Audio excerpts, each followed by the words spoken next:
പ്രധാനമന്ത്രിയെ വിമർശിച്ച സഖാവ് കുലംകുത്തി മെത്രാൻ. ഓരോ വൃക്ഷവും ബലം കൊണ്ട് തിരിച്ചറിയപ്പെടുന്നു. മുൾച്ചെടിയിൽ നിന്ന് അത്തിപ്പഴമോ ഞെരിഞ്ഞിലിൽ നിന്ന് മുന്തിരിപ്പഴമോ ലഭിക്കുന്നില്ലല്ലോ എന്ന് ലൂക്കോസിന്റെ സുവിശേഷം 6-ാം അധ്യായം 44-ാം വാക്യത്തിൽ നാം വായിക്കുന്നു. അതുപോലെ സഭകൾ വിരിയിച്ചിറക്കുന്ന മെത്രാന്മാരുടെ സ്വഭാവം കൊണ്ട് നമുക്കൊരു സഭയുടെ ഏകദേശ സ്വഭാവവും പിടികിട്ടും. ഞാനിത് പറയുവാൻ കാരണം, ഇപ്പോൾ ഓർത്തഡോക്സ് സഭയിൽ നിൽക്കുന്ന പുളിത്തിയോസ് എന്ന് വിശ്വാസികൾ കയ്യിലിരിപ്പ് കൊണ്ട് വിളിക്കുന്ന ഒരു മെത്രാൻ കഴിഞ്ഞ ദിവസം പ്രധാനമന്ത്രിയെ വിമർശിക്കുകയുണ്ടായി. ഇവൻ മെത്രാൻ വേഷധാരിയാണെങ്കിലും പഴയ ഒരു CITU തൊഴിലാളിയാണ്. ഇപ്പോൾ ഒരു അന്തംകമ്മിയുമാണ്. മെത്രാൻ്റെ നൈറ്റിയും ഇട്ട് പാർട്ടി ആവശ്യപ്പെടുന്നതനുസരിച്ച് വിവാദം ഉണ്ടാക്കി കൊടുക്കുക, സാമുദായിക സ്പർദ്ധ വളർത്തിക്കൊടുക്കുക എന്നതൊക്കെയാണ് ഇവൻ്റെ പ്രധാന പണികൾ. പ്രധാനമന്ത്രി നരേന്ദ്രമോദി CBCI ആസ്ഥാനത്ത് ക്രിസ്മസ് വിരുന്നിൽ പങ്കെടുക്കാനെത്തതിനെ രൂക്ഷമായി വിമർശിച്ചാണ് കഴിഞ്ഞ ദിവസം ഈ തൃശ്ശൂർ മെത്രാൻ വിമർശനം നടത്തിയത്. ഡൽഹിയിൽ മെത്രാന്മാരെ ആദരിക്കുന്നു, ഇവിടെ പുൽക്കൂട് നശിപ്പിക്കുന്നു, ഇത്തരം ശൈലിക്ക് മലയാളത്തിൽ എന്തോ പറയുമല്ലോ എന്നായിരുന്നു മിലിത്തിയോസിൻ്റെ പരിഹാസം. ദില്ലിയിൽ നടന്നത് മോദിയുടെ നാടകം മാത്രമാണെന്നും ഇദ്ദേഹം വിമർശിക്കുകയുണ്ടായി. ഇത് ആദ്യമായി അല്ല മിലിത്തിയോസ് വിവാദ പ്രസ്താവനകളുമായി ഇറങ്ങുന്നത്. BJP സർക്കാർ കേന്ദ്രത്തിൽ അധികാരത്തിൽ വന്ന സമയം മുതൽ ഇവിടെ ന്യൂനപക്ഷങ്ങൾക്കെതിരെയുള്ള വളരെ പ്രകടമായ ഒരു നടപടി പല തലങ്ങളിൽ പല ശൈലിയിൽ നടപ്പാക്കുന്നുണ്ട്. അതിൻ്റെ ഏറ്റവും പുതിയ ഉദാഹരണമായിട്ടാണ് രണ്ട് കാര്യങ്ങൾ ഞാൻ കാണുന്നത്. അത് പരസ്പര വിരുദ്ധമായ രണ്ട് കാര്യങ്ങളാണ്. ഒന്ന്, ഡൽഹിയിൽ ക്രൈസ്തവ സഭാ നേതാക്കന്മാരെ നമ്മുടെ ബഹുമാനപ്പെട്ട പ്രധാനമന്ത്രി വിളിച്ചു ചേർത്ത് CBCIയുടെ ആസ്ഥാനത്ത് പോയി അവിടെയുള്ള പുൽക്കൂടില് പുഷ്പാർച്ചന നടത്തുന്നു. അതേസമയം അദ്ദേഹം പ്രതിനിധീകരിക്കുന്ന അല്ലെങ്കിൽ ഉൾപ്പെടുന്ന ആ പാർട്ടിയുടെ പ്രാദേശിക ഘടകം പാലക്കാട് 2 സ്കൂളുകളിൽ ഇതേ പുൽക്കൂട് നശിപ്പിക്കുകയും അത് ക്രമീകരിച്ച് അധ്യാപകരെ ഭീഷണിപ്പെടുത്തുകയും ശല്യപ്പെടുത്തുകയും ചെയ്യുന്നു. ക്രിസ്മസ് കരോൾ സർവീസുകളെ ശല്യപ്പെടുത്തുന്നു. ഇവിടെ ഒരു വ്യക്തമായ വൈരുദ്ധ്യമുണ്ട്. ആ വൈരുദ്ധ്യത്തിൽ ഞാൻ കാണുന്ന ഒരു ലക്ഷ്യം ഒരേ സമയം നേതൃത്വത്തെ പ്രീണിപ്പിച്ച് നിർത്താൻ ശ്രമിക്കുകയും എന്നാൽ ഊതിക്കൊണ്ട് കഴുത്തറക്കുന്നു എന്ന് പറയുന്നത് പോലെ ആ സമൂഹത്തെ ഇല്ലാതെയാക്കാൻ ശ്രമിക്കുകയും ചെയ്യുന്നു. ഇത് വളരെ വ്യക്തമായ സംഘപരിവാറിന്റെ അജണ്ടയുടെ ഭാഗമാണ്. ഈ രാജ്യത്ത് സവർണ ഹിന്ദുക്കളല്ലാതെ മറ്റാരും ഉണ്ടാകാൻ പാടില്ല. അത് അവരുടെ തത്വസംഹിതയുടെ ഭാഗമായി പ്രസിദ്ധീകരിക്കപ്പെട്ടിട്ടുള്ള ഒരു വിഷയമാണ്. അങ്ങനെ അല്ലാത്തവർ ഒന്നുകിൽ പുറത്തു പോവുകയോ അല്ലെങ്കിൽ ഇവിടെ അടിമകളായി ജീവിക്കുകയോ ചെയ്യണമെന്നതാണ്. പക്ഷേ അത് അത്ര എളുപ്പമായിട്ട് നടപ്പാക്കാൻ സാധിക്കില്ല. കാരണം ഈ ഭാരതത്തിന്റെ ഒരു സംസ്കാരത്തിന്റെ പൈതൃകമുണ്ട്. അത് സാർവലൗകികത്വത്തിൻ്റെതാണ്, അത് മതനിരപേക്ഷതയുടേതാണ്, അത് പരസ്പര ആദരവിൻ്റെതാണ്.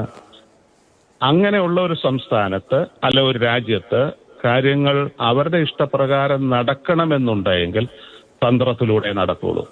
ആ തന്ത്രമാണ് നമ്മുടെ ബഹുമാനപ്പെട്ട പ്രധാനമന്ത്രി നടപ്പാക്കാൻ ശ്രമിക്കുന്നത്. ഒരു വശത്ത് ഈ സമുദായങ്ങളുടെ നേതാക്കളെ, പ്രത്യേകിച്ച് ക്രൈസ്തവ സമുദായത്തിന്റെ നേതാക്കളെ, ഈ രാജ്യത്തെ ഏറ്റവും കൂടുതൽ സ്വാധീനമുള്ള ഒരു വിഭാഗമാണ് തീർച്ചയായിട്ടും ക്രൈസ്തവ സമൂഹം. അത് കോളേജുകൾ വഴിയായാലും സ്കൂളുകൾ വഴിയായാലും അത് ആതുര ശുശ്രൂഷ മേഖലയിലായാലും രാഷ്ട്രീയത്തിലായാലും. അപ്പൊ അത്ര എളുപ്പത്തിൽ അവരെ ഇല്ലാതെയാക്കാൻ സാധ്യമല്ല. അപ്പോ അവരെ ചേർത്ത് നിർത്തുന്നു എന്ന് വരുത്തുകയും അതേസമയം തന്നെ ഊതിക്കൊണ്ട് കഴുത്തിറക്കാനുള്ള ഒരു പരിപാടി മാത്രമാണ്. അതിന് ഇരട്ടത്താപ്പ് എന്നൊക്കെ മലയാള ഭാഷയിൽ വാക്കുകളുണ്ട്. ഒരേ സമയത്ത് അവരെ പ്രീതിപ്പെടുത്തുന്നു അല്ലെങ്കിൽ ആദരിക്കുന്നു എന്ന് വരുത്തി തീർക്കുകയും അല്ലെങ്കിൽ അവരിൽ ചില ആളുകളെ മന്ത്രിമാരാക്കുകയോ അല്ലെങ്കിൽ നേതൃത്വത്തിൽ കൊണ്ടുവരികയോ ഒക്കെ ചെയ്ത ശേഷം സാവകാശം ഇല്ലാതെയാക്കുക. അതാണ് പദ്ധതി. ക്രൈസ്തവ നേതൃത്വത്തെ വിളിക്കുകയും ആദരിക്കുകയും അവിടെ അവരൊരുക്കിയിരിക്കുന്ന പുൽക്കൂടിനെ ആദരിക്കുകയും അവിടെ പുഷ്പാർച്ചന നടത്തുകയും ചെയ്യുന്ന നമ്മുടെ പ്രധാനമന്ത്രിയുടെ അതേ പാർട്ടിയുടെ വിഭാഗങ്ങൾ തന്നെയാണ് ഇവിടെ ഈ പുൽക്കൂട് നശിപ്പിക്കുന്നതും പള്ളികളിൽ ഹിന്ദു പ്രതീകങ്ങൾ ഉണ്ടായെന്ന് പറയുന്നതും അതുപോലെ തന്നെ പള്ളികൾ നശിപ്പിക്കാൻ ശ്രമിക്കുന്നതും ക്രിസ്ത്യാനികളെ മണിപ്പൂർ പോലെയുള്ള സ്ഥലങ്ങളിൽ ഇല്ലാതെയാക്കാൻ ശ്രമിക്കുകയും ചെയ്യും. സർവർക്കറുടെ അതേ പദ്ധതി തന്നെയാണ്. ന്യൂനപക്ഷങ്ങൾ ആവശ്യമില്ല, സവർണ ഹിന്ദുത്വം മാത്രം മതി. ബാക്കിയുള്ളവർ ഒന്നുകിൽ വിചാരധാരയിൽ പറയുന്നത് പോലെ അവരവരുടെ നാടുകളിലേക്ക്, അതേതാണ് എന്ന് അവർ ചൂണ്ടിക്കാണിച്ചു തരുമായിരിക്കും, പോവുകയും, അല്ലെങ്കിൽ ഇവിടെ താമസിക്കുന്നവർ ഈ സവർണ ഹിന്ദുത്വത്തിന്റെ അടിമകളായി ജീവിക്കുകയും ചെയ്യണമെന്നുള്ളൊരു പദ്ധതിയാണ്. അത് നടപ്പാക്കുന്ന ശൈലി ഓരോ സ്ഥലത്തും വ്യത്യസ്തമായിരിക്കുമെന്ന് മാത്രം. ഒരേ സമയത്ത് അവരെ പിന്തുണയ്ക്കുന്നു, പ്രീതിപ്പെടുത്തുന്നു, അല്ലെങ്കിൽ അവരെ ആദരിക്കുന്നു എന്നൊക്കെ പറയുകയും അതേസമയം തന്നെ ഒരു വാദത്തിലൂടെ ഇതൊരു ഇടത്താപ്പാണ്. ഞാൻ ഇന്നലെ വാർത്തയിൽ രണ്ടും കണ്ടുകൊണ്ടിരിക്കുകയാണ്.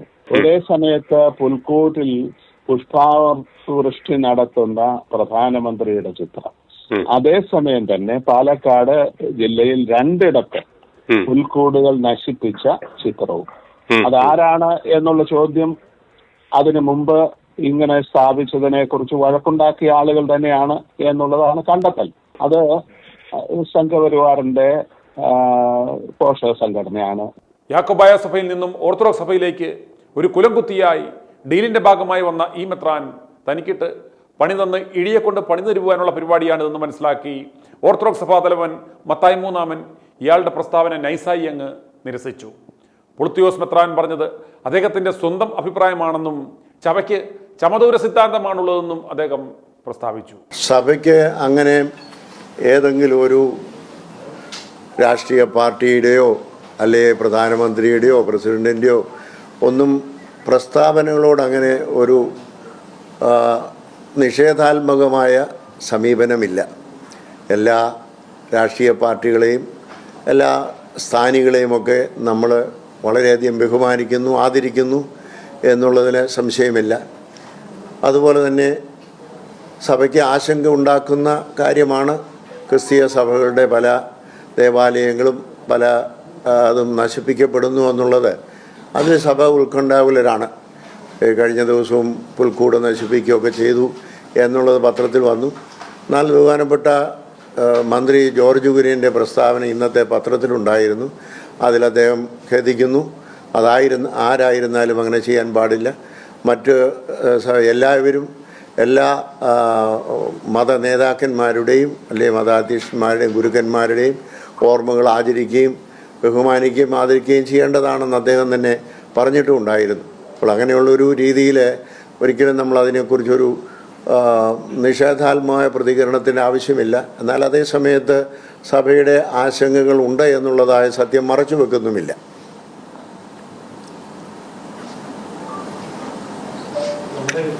സാധാരണ വടക്കേന്ത്യൻ സംസ്ഥാനങ്ങളിലാണ് ഇത്തരത്തിലുള്ള സംഭവങ്ങൾ. ഏറ്റവും ഒടുവിൽ പാലക്കാടാണ് തീവ്ര ഹിന്ദു സംഘടനകൾ, കരോൾ സർവീസ് സംഘങ്ങളെ, വിദ്യാർത്ഥികളെ തടയുകയും പുൽക്കൂട് തകർക്കുകയൊക്കെ ചെയ്തത്. അപ്പോൾ അതിലൊരു ആശങ്ക പ്രകടിപ്പിക്കും. അപ്പോൾ അതൊക്കെ നമ്മുടെ സംസ്ഥാനത്ത് നടക്കുന്നു എന്നുള്ളത് കുറച്ചുകൂടെ ഗൗരവപ്പെട്ട വിഷയമല്ലേ? സഭ ആ നിലയ്ക്ക് കൂടി അതിനെ കാണുന്നു. ഞാൻ പറഞ്ഞല്ലോ, എല്ലായിടത്തും എവിടെയാണെങ്കിലും ഇന്ത്യയിൽ എവിടെയാണെങ്കിലും നടക്കുന്നത് ശരിയല്ല. അത് വടക്കൻ പ്രദേശത്താണെങ്കിലും തെക്കൻ പ്രദേശത്താണെങ്കിലും. പിന്നെ ഇവിടെ കൂടുതൽ ക്രിസ്ത്യാനികൾ തിങ്ങി പാർക്കുന്ന ഒരു സ്ഥലമാണ് കേരളം എന്നുള്ളത് കൊണ്ട് അതിന് ആശങ്കകൾ ഉണ്ടാകുക സാധാരണമാണ്. പലപ്പോഴും വ്യത്യസ്തമായിരിക്കുന്ന രീതിയിൽ അതിനെ വാദമുഖങ്ങളായിട്ട് പോകേണ്ട ആവശ്യമുണ്ട് എന്ന് എനിക്ക് തോന്നുന്നില്ല. സഭയ്ക്ക് അങ്ങനെ ഒരു പ്രത്യേക നിലപാടില്ല. ഞാൻ നേരത്തെ പല പ്രാവശ്യവും നിങ്ങളിവിടെ വന്നിട്ടുള്ള സമയത്തൊക്കെ പറഞ്ഞിട്ടുള്ളതാണ്. എല്ലാ രാഷ്ട്രീയ പാർട്ടികളോടും നേതാക്കന്മാരോടും സഭയ്ക്ക് ഒരു സമദൂര സമീപനമാണുള്ളത്.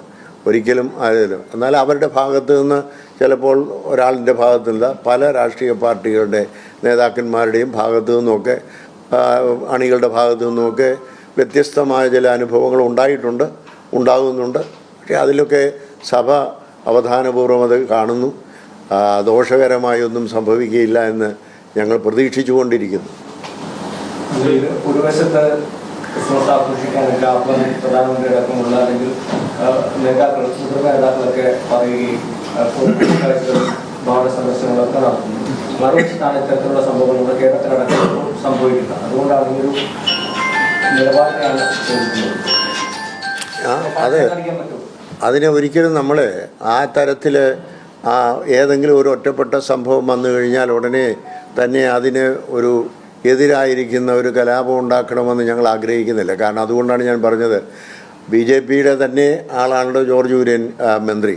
അദ്ദേഹം തന്നെ അതിനെ അപലപിച്ചുകൊണ്ട് ഇന്നത്തെ പത്രത്തിൽ എഴുതുകയും ചെയ്തു. അപ്പോൾ ഇങ്ങനെ ഒരു സാഹചര്യത്തിൽ ഒരു വിവാദങ്ങളിലേക്ക് പോകേണ്ട ആവശ്യമില്ലെന്നുള്ളതാണ് സഭ കണക്കാക്കുന്നത്. അദ്ദേഹത്തിൻ്റെ വ്യക്തിപരമായ നിലപാട് നിശ്ചയമായിട്ട് സഭ ഔദ്യോഗികമായിട്ട് അങ്ങനെയുള്ള കാര്യങ്ങളൊന്നും പറഞ്ഞിട്ടില്ല. വിവാദ പ്രസ്താവനകളുമായി വരുന്ന ഈ കമ്മി മെത്രാൻ ആരാണെന്ന് നിങ്ങൾ മനസ്സിലാക്കണം. ഇവനെ പഠിപ്പിച്ച് ആളാക്കി വൈദികനും മെത്രാനുമാക്കിയ യാക്കോബായ സുറിയാനി സഭയെ വഞ്ചിച്ച് രായ്ക്ക് രാമാനം യാക്കോബായ സഭയിൽ നിന്നും മറുകണ്ഠം ചാടി ഓർത്തഡോക്സ് പക്ഷത്തെത്തിയ കുലംകുത്തുകളിൽ പ്രധാനി. ദാരിദ്ര്യം പിടിച്ച ഒരു വീട്ടിൽ ജനിച്ചതുകൊണ്ട് ഇവന് പഠിക്കുവാൻ യാതൊരു നിവൃത്തിയുമില്ലായിരുന്നു. ആ സഹായം നൽകിയത് മലയക്കുരിശിലെ കണ്ടനാട്ടിലെ മുൻ മെത്രാപ്പൊലിത്തയായിരുന്ന അന്തരിച്ച പൗലോസിദിയൻ ബാവയായിരുന്നു. കഴിഞ്ഞിടെ അന്തരിച്ച തോമസ് പ്രഥമൻ കാതോലിക്ക ബാവ കോഴഞ്ചേരിയിൽ വികാരിയായിരിക്കുമ്പോൾ അദ്ദേഹത്തിൻ്റെ മുറിയിൽ നിന്നാണ് ഈ കുലംകുത്തി പഠിച്ചത്. അതുപോലെ യാക്കോബായ സഭയുടെ സാക്കാ പ്രഥമൻ കാതോലിക്ക നൽകിയ സ്കോളർഷിപ്പ് കൊണ്ടാണ് ഇവൻ വിദേശത്ത് പോയി പഠിച്ചത്. ഇതിനെല്ലാം ശേഷം യാസഭ ഇദ്ദേഹത്തെ വൈദികനാക്കി മെത്രാപ്പൊലിത്തയാക്കി ഉയർത്തി. വിശ്വസിച്ച് യാക്കോബായ സുറിയാനി സഭയുടെ കേസ് നടത്തിപ്പ് ചുമതല ഇദ്ദേഹത്തെയും മറുകണ്ഠം ചാടിയ ആ മറ്റ് 2 കുലംകുത്തികളെയും ഏൽപ്പിച്ചു. ഇവന്മാർ യാക്കോബായ സഭയുടെ കേസ് നടത്തുന്ന രേഖകളെല്ലാം മുത്തൂറ്റ് ജോർജിന് നൽകി അദ്ദേഹം നൽകിയ ഓഫറിൽ വീണ് മറുകണ്ഠം ചാടി ഓർത്തഡോക്സ് സഭയിൽ വന്നു. യാക്കോബായ സഭാ കേസ് തോൽക്കുവാനുണ്ടായ ഒരു സുപ്രധാന കാരണം ഈ കുലംകുത്തികൾ മറുകണ്ഠം ചാടിയതാണ്. യാക്കോബായ സഭയെ ഈ കുലംകുത്തികൾ ചേർന്ന് വഞ്ചിച്ചതാണ്. ഇരു സഭകൾ തമ്മിൽ ഇപ്പോൾ തെരുവിലടിക്കുവാൻ, പള്ളി പിടിച്ചു പറിക്കുവാൻ കാരണം ഈ കുലംകുത്തികൾ കാരണമാണ്. മുത്തൂറ്റ് ജോർജ് ദുരൂഹ സാഹചര്യത്തിൽ വീടിന് മുകളിൽ നിന്ന് വീണ് പിടലിയൊടിഞ്ഞു മരിച്ചു. മിലിത്തിയോസ് അടക്കം യാക്കോബായ സഭയിലെ വിശ്വാസികൾ ഉണ്ടാക്കിയ അരമനയും പള്ളികളും വിശ്വാസികളുമായി മറുകണ്ഠം ചാടി ഓർത്തഡോക്സ് സഭയിലെത്തി. അങ്ങനെ കോടികളുടെ സ്വത്തും ഓർത്തഡോക്സ് സഭയിൽ വന്നു ചേർന്നു. പക്ഷേ ഈ കുലംകുത്തികൾക്കിന്ന് ഓർത്തഡോക്സ് സഭയിൽ യാതൊരു വിലയുമില്ല. കാരണം ഇവന്മാരെ 2ാം തരം മെത്രാന്മാരായി മാത്രമാണ് വിശ്വാസികൾ കാണുന്നത്. അതിൻ്റെ ഫ്രസ്ട്രേഷൻ തീർക്കുവാനായി പാർട്ടി പ്രവർത്തനം. നിങ്ങൾ പറ, ഈ കുലകുത്തിക്ക് പ്രധാനമന്ത്രിയെ വിമർശിക്കുവാൻ എന്ത് യോഗ്യതയാണ് ഉള്ളത്? ഇവൻ്റെ ചെയ്തികൾക്ക് മലയാളത്തിൽ 1ാം തരം ഒരു പഴഞ്ചൊല്ലുണ്ട്. മെത്രാനെ കുലകുത്തി ഊഞ്ഞാലാട്ടും ഉപദേശവും ഒരുമിച്ച് വേണ്ട എന്ന്. i2i News, an eye for truth.